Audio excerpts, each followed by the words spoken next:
Get ready. 10 seconds. 5 seconds. Start. Mr. Vice Chairman, Sir, I rise to lend my support to the budget proposals of our new Finance Minister, Shri C. Subramaniam. Before taking up this particular responsibility in the center, he was for many years in charge of the finances of the Tamil Nadu state, and he then made a name for himself as one who has a grasp of the intricacies of public finances and also an ability to tackle the problems of public finances with boldness and imagination. These qualities, I am glad to say, are very much reflected in the proposals which are before us.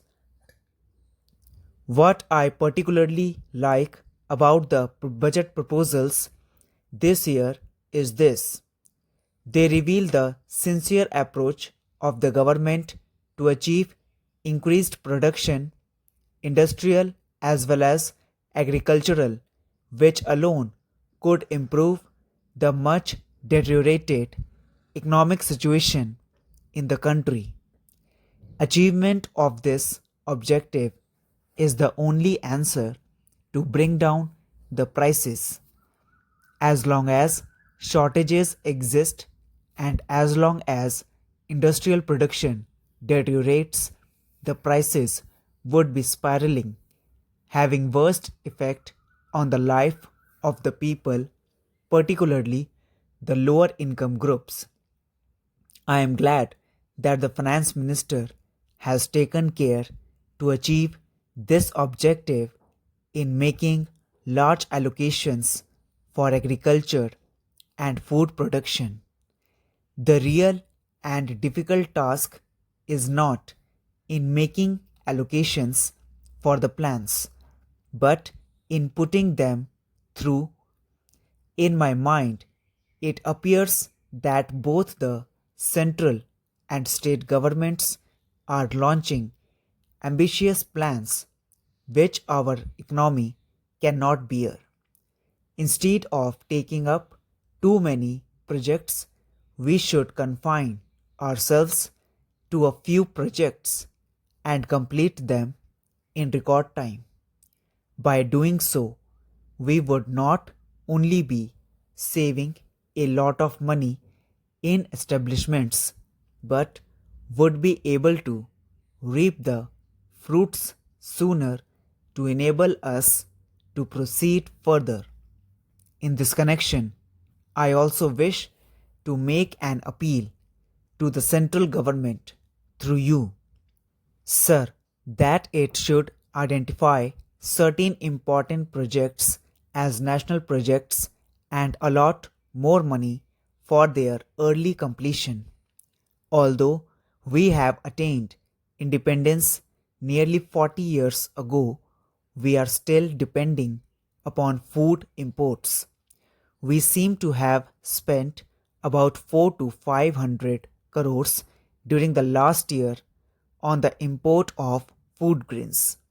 It is indeed a very unhappy and unsatisfactory situation in which we are still placed.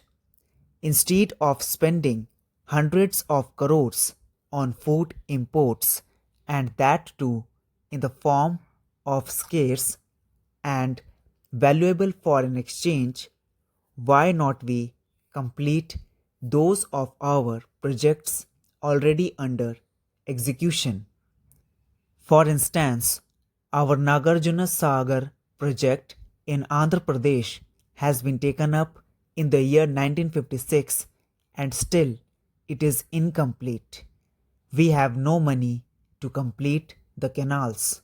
The original estimate to complete this project was 90 crores, whereas we have already spent rupees 190 crores due to the inordinate delay and price spiral year after year. Every year, a meager sum of about 5 to 10 crores of rupees is allotted for this project by the state government, out of which 5 to 6 crores go for the salaries of the staff working in the project and canal divisions. The present estimate is that we still need rupees 140 crores to complete this project in its entirety, when another 10 lakhs of acres would come under cultivation. Our Chief Minister has offered to give 9 to 10 lakh tons of rice to the central pool every year in case of central provides a special aid of at least rupees 100 crores. The center, I believe, will therefore be wise to exceed the repeated requests of our Chief Minister to consider the Nagarjuna Sagar project as a national project and allot more funds outside the plan. I do not mean that only the Nagarjuna Sagar project should be helped by the center. Other important projects too, which could be identified as national projects, should be taken care of to enable the country to be self-sufficient in the matter of food. Likewise, the power problems should also be tackled on a national scale. The recent coming into operation of regional grids is a welcome development. All steps should be taken to bring into being a national grid as soon as possible. Instead of wasting our monies and energies in starting a large number of power units here, there, and everywhere, we should concentrate on 3 or 4 superthermal stations utilizing our immense reserves of coal. This would free us from the anxieties associated with the vagaries of rainfall and enable us to meet the ever-growing requirements of power for our industry and agriculture. Before I pass on to other matters, I would like to say a few words on a thing which is agitating the minds of the people of Andhra Pradesh very much. For a long time now, they have come to believe that they could not achieve real industrial progress unless a steel project is located inside their state, which should be financed by the center.